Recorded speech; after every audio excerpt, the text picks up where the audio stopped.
Hello everyone, this is Minty Fries, and I wanted to wish everyone a very happy Halloween season, and also a happy Samhain if anyone celebrates that. But I was wondering if anyone remembers this screensaver from Windows 95 and Windows 98. Actually, it might have only been on Windows 98, it's kind of hard to verify that, there's a lot of conflicting information. And it also might have been some kind of a special feature pack. I don't know if it came with Windows, or if it was some kind of add-on. But anyway, I had it when I was a child, and let me tell you, it creeped the hell out of me. I found it so scary that I could not be in the same room when it was running on the computer.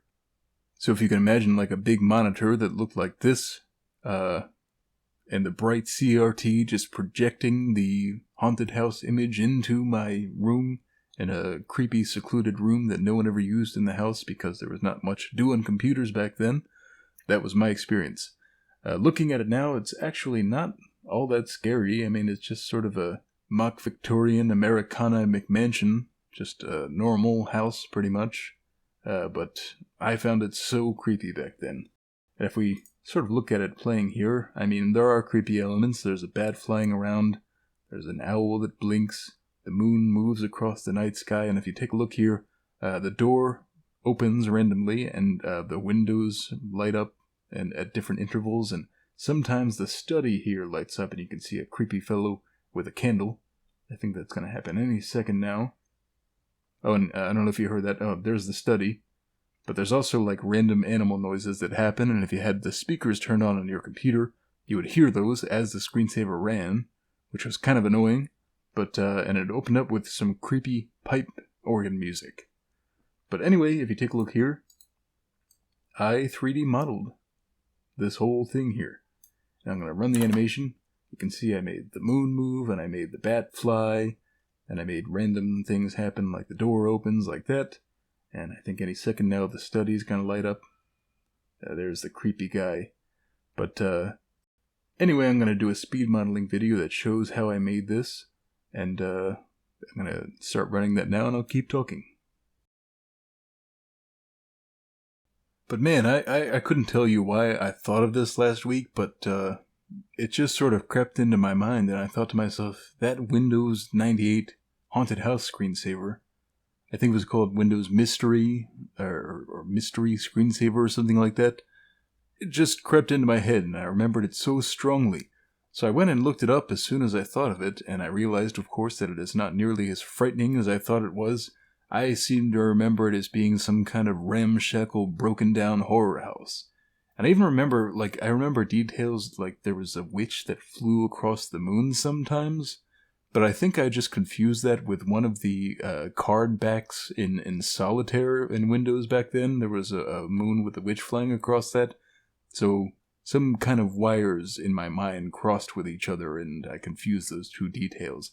But if you watch the whole video of the screensaver playing, there's no witch that flies across the moon, but there are bats and the owl, and there's a little rat that runs on the ground. But I don't know why, but back then I found things so much scarier than they actually were, and I guess that's just childhood. I mean, I was 5 years old, I think, when it came out, and details like that, like I remember in Mario 64, the courtyard where the boos were. I was so frightened by that I could not go anywhere near that courtyard. Like if I had to go down in the basement to get to the pyramid level or like the lava level, I wouldn't even look at the hallway where the big boo was and that leads to the courtyard. I would close my eyes as I ran past that part. And I never played the haunted house level because I was so frightened by it. But if you think about it, boos are not really that scary. They're just white blobs with eyes and a mouth. I mean, they were pretty scary in Mario World, which was actually the first Mario game that I ever played. The atmosphere was much creepier in that than it was in Mario 64, and I played that first, so I think it left a stronger impression in my head. But I found things irrationally frightening, and I remember, like, when I was a kid, at my grandmother's house, there was a closet, and on the door was a hook with some coats hanging from it, and if you open up the door with sufficient speed, then the coats would come flying out at you. And I saw this when I was 3, and for some reason I conflated it in my head that the coats were ghosts. and that was a dumb thought, but that thought persisted like well into my late childhood, and I went on being like 10 years old thinking that this closet was haunted just because coats fly out of it. And just so many things back then frightened me, and stupid things like this screensaver. But it sort of got me wondering.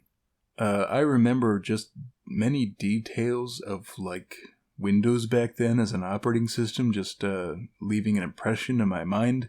And I was wondering if the kids of today, when they get to be my age, well, they look back on like simple things from just an operating system or a piece of computer hardware like I do with such fond and strong memories. Like, will kids think of some aspect of Windows 10 in the same memory and with the same strength that I look upon Windows 98? I don't know. I can tell you, I guess, that just some recent versions of Android or Ubuntu that I've used, I remember them strongly and fondly.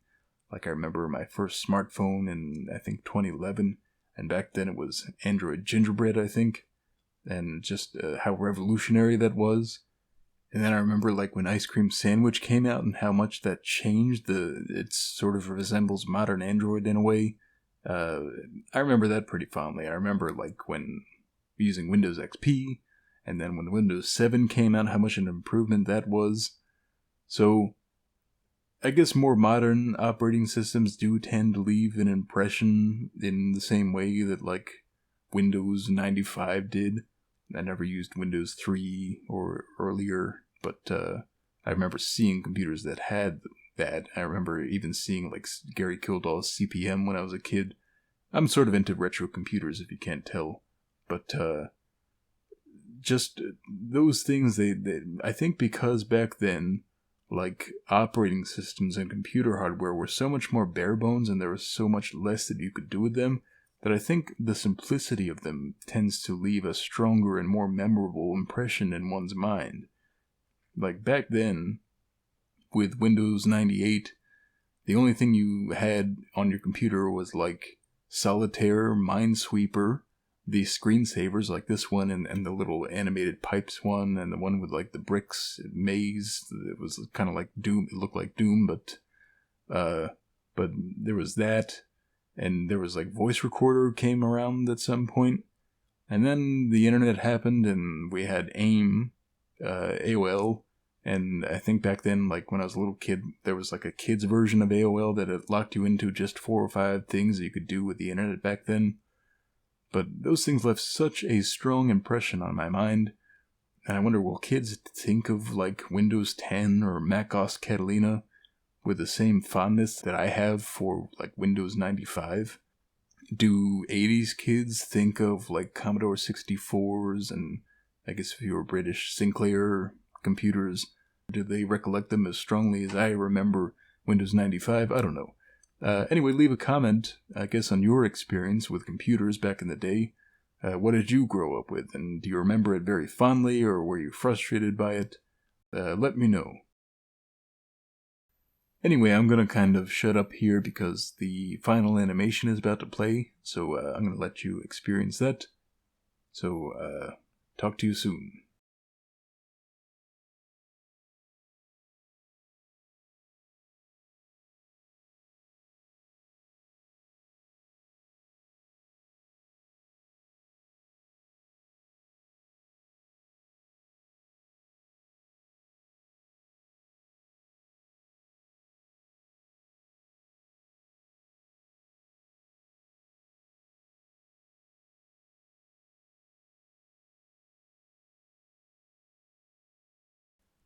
Anyway, before we wrap up here, I wanted to show that I also 3D printed this thing. Did not turn out so well because it's very small and it's hard to print fine details in a model that small. But I should also mention that you can get this model and many other things that I've created on Thingiverse. So if you go to thingiverse.com and search for Minty Fries, you'll find basically everything I've ever made a 3D model of. And you can download them all for free. And even if you don't want to download my stuff, if you go to Thingiverse, there are many, many cool things that you could download on there. I'm not affiliated with them. I just think that Thingiverse is really cool. But check out Thingiverse. Even if you don't have a 3D printer, you can still order a 3D print of something if you really like. They have like action figures, 3D printable puzzles, all kinds of mechanical toys that you could 3D print. They have more functional things like you could 3D print a coat hanger or a planter for one of those mini succulent plants. Basically anything you could think of that you might want a 3D print of, someone has already made it, and it's on Thingiverse, so check them out. Anyway, have a happy Halloween, and thanks for joining. Please leave a comment.